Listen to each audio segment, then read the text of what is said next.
જી, આપનું નામ? મારું નામ તળપદા સુરેશભાઈ સોમાભાઈ. હું રહું છું ફીણાવ ગામના વિસ્તારના વજાપુરાના વિસ્તારમાં. શું સમસ્યા છે વજાપુરાની, શું કહેશો?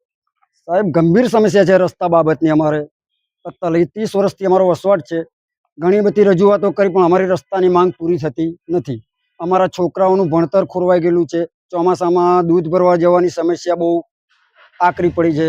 કંઈ બજારમાં જવું હોય લાવવા, કંઈ ડિલિવરીના કેસમાં હોય, કંઈ આવી બધી ગંભીર રસ્તાઓ માટે અમે બધો સામનો કરવો પડે છે. કેટલા વર્ષથી આ આ 30 વર્ષની સમસ્યા છે સાહેબ. કેટલા પરિવારો વસવાટ કરે છે? 35 થી 50 ઘરની વસ્તી છે સાહેબ. એમાં 500 જણનો વસવાટ છે સાહેબ. આજે આપ જિલ્લા વિકાસ અધિકારીને આ આવેદન આપ્યું છે સાહેબ. અત્યારે અમે હવે સાહેબને રસ્તા બાબતની રજૂઆતે કીધું. સાહેબે એવું જવાબ આપ્યો છે કે તાત્કાલિક ધોરણે હું આ રજૂઆત કરીને તમારી સાંભળીને નિકાલ કરાવી દઈશ.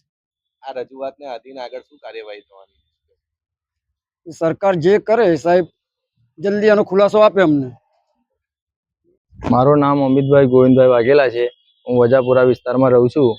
હવે અમારે ત્યાં 30 વર્ષથી અમારે રસ્તાની મુશ્કેલી પડે છે.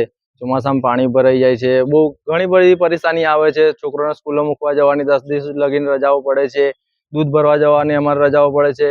પાણીમાં થઈને જવું આવવું પડે છે. બરાબર.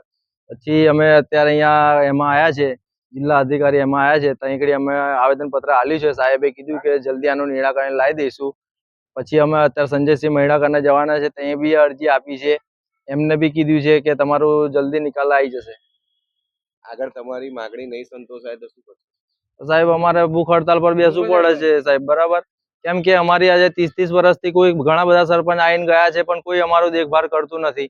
એટલે અમારી બહુ રસ્તાની મુશ્કેલી છે. એટલે અમારો જલ્દીથી જલ્દી અમારો રસ્તો કરી આલે એટલી અમારી માંગ છે સાહેબ. એટલી વિનંતી છે સરકારને.